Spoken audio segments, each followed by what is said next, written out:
Is drinking caffeine bad for your voice? Well, today we're going to find out. Welcome to My Voice Mentor, where you can subscribe to online voice classes to give your voice what it needs to captivate your audience every time. You know, I will never forget walking into the session of probably one of the greatest vocal coaches I've ever had the privilege to work with, Brian Schexnayder. Love this guy. He's just simply the best. He's taught me so much. But I'll never forget walking into his session. It was probably my third or fourth time with him, and he had a Dr. Pepper in his hand and he was drinking it. And I said, wait a minute, I thought you weren't supposed to drink that. And I will never forget his response to me. His response was basically, eh. And I knew I was gonna love this guy.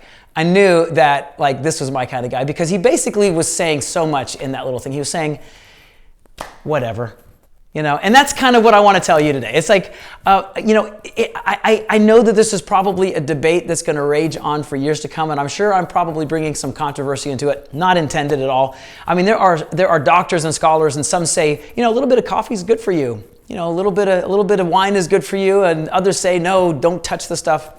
You know, I'm sure that we're not going to settle that today. But I can tell you from my personal experience, caffeine has not been a low-hanging fruit.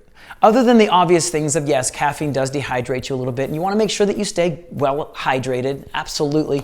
But for me, there are things that have had a much deeper and much bigger impact on my voice than just simply drinking caffeine. And as it turns out, I've actually got my favorite cold brew recipe that I make. I love this stuff.